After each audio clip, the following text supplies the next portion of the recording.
홍준표 후보의 페이스북 발언 소개하도록 하겠습니다. 당이 비정상적인 비대위 체제로 파행 운영된 지 6개월이나 되었습니다. 비상대책위원회 시작한 지가 6개월 정도 됐군요. 벌써 반년이 지났군요. 이제 정상화되어야 하는데 이제 언제까지 비대위 체제로 그냥 가면 안 되겠죠? 정상화돼야 되겠죠?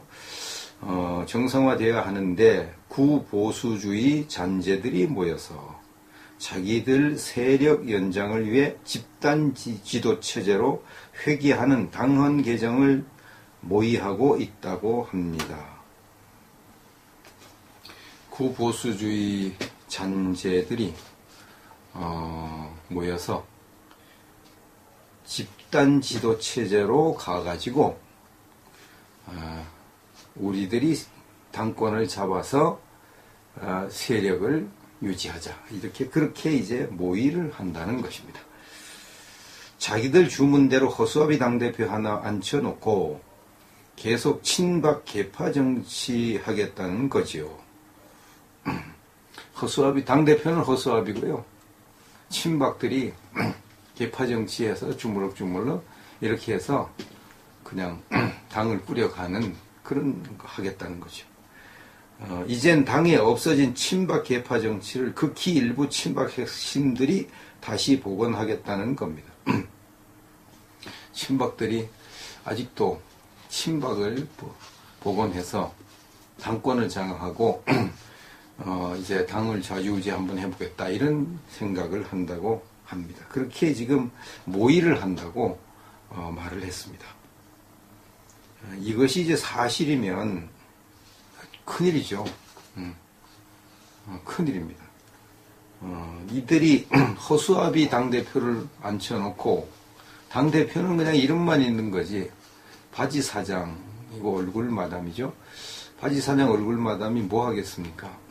그냥 여당과 대충 이렇게 뭘 하고 이런 식으로 다 넘어가고, 얼버무리고 넘어가고, 강력한 대여 투쟁을 하지도 않고 그냥 우리 그냥 먹고 사는 문제, 우리 목만 챙기면 된다, 나라야 둘째 문제다, 이런 식으로 이제 할 가능성이 높다는 거죠. 이렇게 되면은 이제 자유한국당은 미래가 없죠. 국민들이 이제는 깨어가지고요, 꼼수를 부리는지 또 기득권을 챙기려고 하는지 다 압니다. 이제 SNS가 발달돼가지고 금방 퍼져버립니다. 금방. 잘하는 것도 금방 퍼지고 잘못하는 것도 금방 퍼집니다. 지금 여당은 역사상 유례 없는 강력한 세력이 됐습니다. 여당 민주당이 120 몇 석인가 되죠. 근데 민주당만 여당입니까? 국민의당도 준여당이잖아요. 국민의당. 정의당도 준여당이죠. 이들은 여차하면 언제나 하나가 됩니다. 이 여당이 지금 엄청난 세력을 가지고 있다고 보면 맞는 것입니다. 이렇게 강력한 여당과 싸우려면 강력한 야당이 만들어져야만 가능한 것입니다. 싸움도 어느 정도 힘이 있어야 싸우지. 허수아비 대표 앉혀놓고 싸우면 그 싸움이 됩니까? 힘이 없는데. 싸울 의지도 없고 힘도 없는데 안 되는 것이죠. 그래서 홍준표 후보도 그렇고 저도 이제 그렇고, 강력한 여당과 싸우려면 강력한 야당을 만들어야 되고, 강력한 야당을 만들려면 집단 지도 체제 가지고는 어렵고 단일 지도 체제로 가야 된다는 거죠. 강력한 리더를 세워서 전면에 나가서 싸우라고 그러고, 나를 따르라 이렇게 하고, 내가 목숨 걸고 앞장설 테니까 나를 따르라 이렇게 하는 그런 리더를 세워서 대여투쟁을 해야만 그래도 어느 정도 성과를 볼 수가 있는 것이죠. 이런 거 하면 귀찮고 힘들고, 또 누구에게 당권을 줘가지고 그 사람이 이렇게 강력하게 가면 그 사람이 커버리면 우리 계파가 죽고 이러면 우리만 손해지 이런 식으로 해가지고선 그 자유한국당도 희망이 없고 나라도 희망이 없는 그런 불행에 떨어지게 됩니다. 홍준표 후보의 말을 좀 더 소개합니다. 대선 같은 큰 행사를 치렀으면 당을 새롭게 하기 위해 결과에 따라 당 지도부 사퇴 이야기가 당연히 나와야 되는데 타당은 모두 그 절차를 밟고 있는데 유독 자유한국당만 어렵게 당을 복원한 사무총장에게만 책임을 뒤집어 씌우고 아무런 정치적 의미 없는 사람들끼리 모여서 소위 지도부라는 회의를 하고 있습니다. 인사청문회가 끝나면 당을 새롭게 해야 합니다. 그렇게 하지 않고 그것도 권력이라고 집착한다면 정치적으로 퇴출이 될 수밖에 없을 겁니다. 자유한국당은 늘 이러한 치열한 문제의식 없이 눈 감고 넘어가는 바람에 망한 겁니다. 지금 대선을 치르고 난 다음에 다른 당은 전부 다 지도부 개편을 했습니다. 다 했습니다. 그런데 자유한국당은 안 하고 있습니다. 자유한국당은.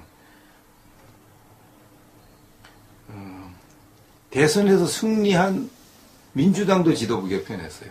대선에 패배한 국민의당은 말할 것도 없이 지도부 개편했고요. 더불어민주당은 새 원내대표가 우원식 의원이 선출됐고요. 또 사무총장도 서로 바꿨습니다. 우원식 원내대표가 당선 인사에서 한 말을 소개합니다. 우리 모두가 문재인이고 우리 모두가 민주당이다. 문 대통령이 통합과 개혁의 길을 걸어가는데 온몸을 바치겠다. 이 새 원내대표가요. 우리 민주당은 모두 문재인이고 우리 모두가 민주당이고 문 대통령이 정책을 쓰는데 온몸을 바치겠다고 이렇게 전의를 불태우고 있습니다. 새로 이제 원내대표 됐으니까 의욕이 철철 넘치잖아요. 이래야 이제 또 국민들이 볼 때 이 뭔가 민주당은 뭐 좀 해보려는가 보다 이렇게 생각을 하는 거죠. 국민의당도 원내대표를 새로 뽑았는데 김동철 의원을 뽑았고 정책위 의장에 이용호 의원을 선출했습니다. 김동철 의원의 당선 소감. 문재인 정부는 지금 상당히 들떠있는 것 같아. 협조할 때는 하겠지만 해서는 안 될 일을 할 때는 국민의당이 앞장서서 막아낼 것이다. 이렇게 자기들이 이제 야당인 것처럼 야당은 야당이죠. 명색은 야당이죠. 속은 여당인데 이렇게 야당으로 행세를 하겠다고 말을 하고 있습니다. 새로운 또 원내대표가 나서서 또 이렇게 말을 합니다. 그러니까 국민들은 새 원내대표가 등장했으니까 뭐 또 새로 좀 달라지는 게 있겠지 기대감을 갖는 거죠. 이렇게 이제 민주당도 새 지도부를 구성하고 국민의당도 그렇게 했는데 자유한국당만 가만히 있는 겁니다. 그냥 그 체제 그대로 정우택 체제 그대로 갑니다. 홍준표 후보가 말했습니다. 당을 혁신하고 재건하려면 구성원들의 절실함과 치열함이 있어야 합니다. 이제는 제1야당입니다. 야당답게 전열을 정비해야 합니다. 의원들과 당협위원장들의 분발을 촉구합니다. 이렇게 이제 치열한 당으로 거듭나고 전열을 정비해서 전투를 하려고 이제 본격적인 전투를 하려고 해야 되는데 야당다운 야당으로 변모하는 모습을 국민들에게 보여주고 실제로도 그렇게 해야 되는데 지금 그대로 현실 안주를 하고 전당대회까지 그냥 가자 뭐 이런 식으로 하고 있습니다. 전당대회 하려면 7월에나 한다는데 앞으로 한참 남았습니다. 그래서 한국당 초선 의원들이 성명서를 발표했습니다. 43명 초선 의원들이네요. 존폐 위기 앞에서 한국당은 철저히 반성하고 분골쇄신의 자세로 당 혁신에 나서야 한다. 계파 패권주의와 선수 우선주의를 배격하고 젊은 리더를 발굴하고 육성하라. 이렇게 목소리를 높여주죠. 초선 의원들이라도 이런 소리를 내야죠. 개파 패권주의, 선수우선주의는 국회의원 된 숫자를 우선해가지고 오래 국회의원 했으면 아주 핵심 당직을 맡기고 뭐 이런 식으로 지금까지 그렇게 해 먹었거든요. 이래가지고 능력 있는 사람이 어떻게 등용이 되겠습니까? 아무리 능력이 있어도 국회의원 많이 한 사람한테 밀리니까 무능한 사람이라도 국회의원 올해 몇 번 하면 뭐 5선 뭐 4선 그러면 다 그런 사람 다 해먹으니까 무능해도 이래가지고 희망이 없는 거죠. 희망이 없는 것이죠. 이번에 프랑스 대선에서 마크롱이죠. 마크롱. 그 사람이 40대죠. 40대? 30대네. 39세인가 뭐 그렇게 되는 사람인데 그 사람이 이제 대통령이 되고 총리는 40대가 되고 자기 총리 40대를 지명했어요. 이렇게 하는데 이 선진국답게 그래 하잖아요. 우리도 이제 이런 과감한 혁신, 과감한 개혁을 해야 되죠. 그래야 이제 당도 살아남고 국민도 살고 다 사는 것입니다. 여기에 이제 반대로 이제 문재인 핵심 참모들은 점점 더 문재인 정부에 힘을 실어주고 있습니다. 기사 내용을 볼까요? 노무현 정부에서 문재인 대통령과 함께 일했던 이호철 전 청와대 민정수석이 지난 10일 내 할 일을 다 했다며 출국했다. 백의종군 하는 사람들이 자꾸 늘어납니다. 문재인 정부, 문재인 정권에 아주 핵심 공을 세운 사람들이 나는 이제 정부 안 하겠다고 다 물러나는 이런 일이 일어납니다. 양정철 전 홍보기획비서관도 문 대통령을 응원하는 시민으로 조용히 지내겠다 이렇게 했고요. 이 양정철 이 사람은 문재인 대통령과 굉장히 친한 사람이고 문재인 대통령이 신임하는 사람인데 이 사람이 자기는 백의종군하겠다고 물러났어요. 그래서 뭐 기사를 신문 보도를 보니까 문재인 대통령이 이 사람 물러난 것 때문에 눈물을 흘렸다 이렇게까지 얘기하더라고요. 문 대통령이 당대표이던 때에 측근으로 활동했던 최재성 전 의원도 이날 비켜있겠다. 최재성 이 사람도 굉장히 뭔가 한가닥 하는 사람이죠. 그래서 자기도 물러나겠다고 안 하겠다고 이 정부에서 뭐 안 맡겠다고. 그래서 그래서도 강력한 여당 사람들은요, 문재인 정부 측근들은 이 문재인 정부가 더 힘있게 나가게 하기 위해서 더 새로운 사람을 등용해가지고 국민들에게 어필하고 새바람을 불러일으키기 위해서 이렇게 당직을 안 맡겠다고. 그동안 친노 적폐청산 친노들 때문에 안 된다고 뭐 친문 때문에 안 된다고 하도 하니까 이걸 이제 불식시키기 위해서 이런 식으로 하잖아요. 근데 이제 자유한국당은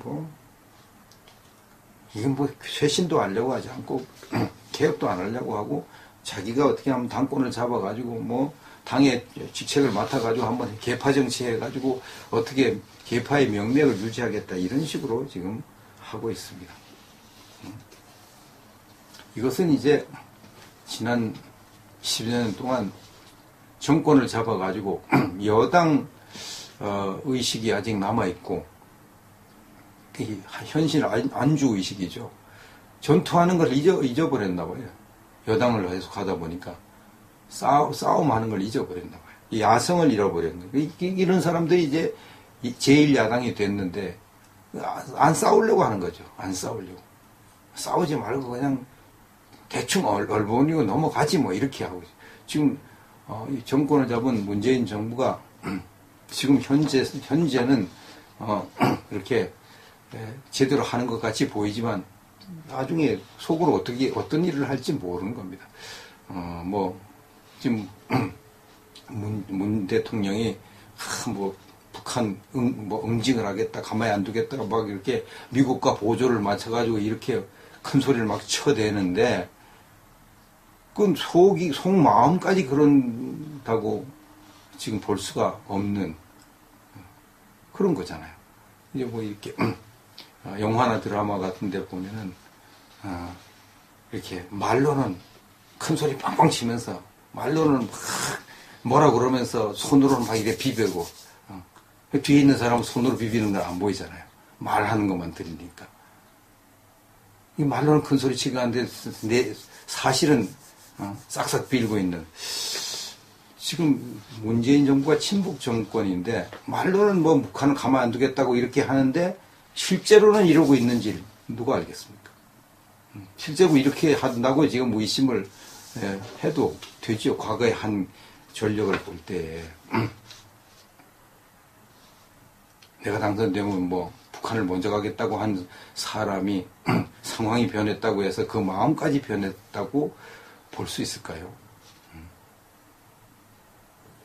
이렇게 이제 강력한 여당, 강력한 정부가 들어서서 지금 자기들의 목적을 달성하기 위해서 끌고 나가는데 이 제1야당이라고 하는 자유한국당은 개파 정치를 하겠다 그러고 뭐 친박을 부활시켜가지고 뭘 해보겠다 그러고 싸움은 하지 않고 뭐 집단 지도 체제 해가지고 당직이 나눠 먹고 뭐 그냥 제1야당으로 만족하겠다 그러고 그래가지고 다음 정권을 잡을 수가 있겠습니까? 다음 총선에 이길 수 있겠습니까? 국민들이 무슨 바보입니까? 이걸 이제 홍준표 후보가 알기 때문에 강력하게 당 쇄신을 촉구하고 강력한 단일 지도체제를 가지고 개파 정치를 다 불식시키고 앞으로 나가야 된다고 촉구를 하는 것입니다. 이런 그 목소리에 귀를 기울여야만 자유한국당이 미래가 있을 것입니다.